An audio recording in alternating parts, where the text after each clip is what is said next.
Boa noite, queridos irmãos. Que a paz de Deus e de Jesus esteja hoje e sempre conosco. O nosso evangelho de hoje é do capítulo 10. Bem-aventurado os que são misericordiosos. E os itens que nos coubem hoje é do 18 ao 21, sequência da indulgência. Caros amigos, sede severos convosco, indulgente com as fraquezas dos outros. Esta é uma prática de santa caridade que bem poucas pessoas observam.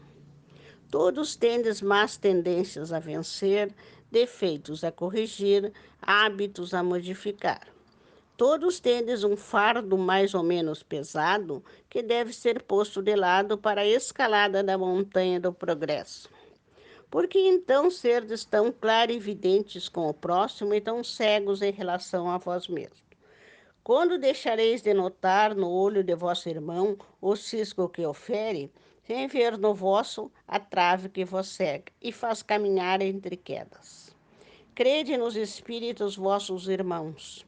Todo homem bastante orgulhoso para acreditar-se superior a seus irmãos encarnados, em virtude e em mérito, é insensato e culpado. E Deus o castigará no dia de sua justiça. O verdadeiro caráter da caridade é a modéstia, a humildade, que consiste em não ver senão superficialmente os defeitos dos outros, atendo-se a ressaltar o que nele há de bom e virtuoso. Se o coração humano é um abismo de corrupção, sempre existirá em certas pessoas, em seus mais ocultos recantos, o germe de alguns bons sentimentos. Viva a centelha de essência espiritual. Espiritismo, doutrina consoladora e benigna, felizes os que te conhecem e aproveitam os salutares ensinamentos dos Espíritos do Senhor.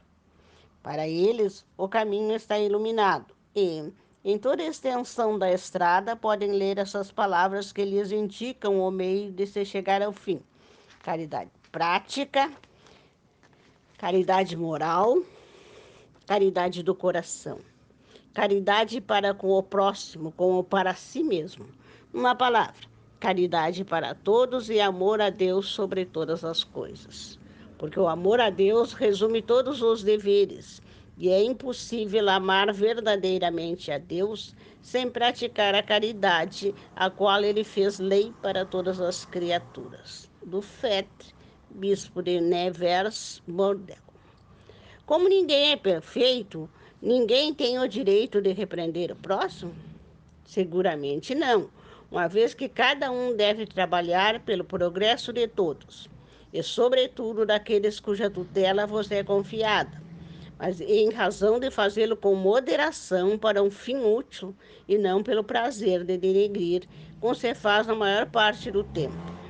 Nesse último caso, a censura não é uma maldade. No primeiro, é um dever que a caridade manda cumprir com toda a cautela possível. Por fim, a censura que se lança a um outro deve, ao mesmo tempo, ser dirigida a si mesmo, perguntando-se se não a merece. São Luís, Paris, 1860. É repreensível observar as imperfeições dos outros quando não se pode tirar nenhum proveito disso, mesmo não as divulgando? Tudo depende da intenção. Certamente não é proibido ver o mal quando o mal existe. Seria até inconveniente não ver por toda parte senão o bem. Essa ilusão prejudicaria o progresso. O erro está em fazer que essa observação seja em detrimento do próximo, desacreditando-o desnecessariamente junto à opinião pública. Também seria repreensível fazê-lo apenas para comprazer-se consigo mesmo, num sentimento ao mesmo tempo de malevolência e alegria, com o fato de apanhar o outro em erro. É bem diferente quando, lançando um véu sobre o mal no que diz respeito ao público, limitamos-nos a observá-lo para dele extrair um proveito pessoal, isto é, para estudar como evitar o que se censura nos outros. Além disso, essa observação não é útil ao moralista? Como ele pintaria os defeitos da humanidade se não observasse os modelos? São Luís Paris, 1860. Há casos nos quais é útil revelar o mal no outro?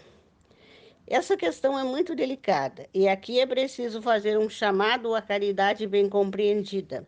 Se as imperfeições de uma pessoa só prejudicam ela mesma, não há utilidade alguma em fazê-las conhecidas. Mas se elas podem causar prejuízo a outros, é preferível o interesse da maioria ao interesse de um só. Segundo as circunstâncias, desmascarar a hipocrisia e a mentira pode ser um dever, pois antes caia um homem que vários sejam feitos suas vítimas ou logrados por ele. Nesse caso, é preciso pesar a soma das vantagens e dos inconvenientes. São Luís Paris, 1860. O nosso evangelho de hoje nos coloca com clareza sobre a indulgência. O que é ser indulgente? Ser indulgente é saber olhar com amor para os nossos irmãos, isto é, compreendê-los, ajudá-los no seu crescimento. Pois bem sabemos que também precisamos da indulgência de nossos irmãos, para com as faltas que cometemos, pois somos todos imperfeitos e vivemos num mundo de provas e expiações para aprendermos a amar, ser caridosos, humildes, pródigos no amor de Cristo. Amados irmãos, porque devemos ser rigorosos, amados irmãos, amados irmãos, devemos ser rigorosos conosco e indulgentes com os outros,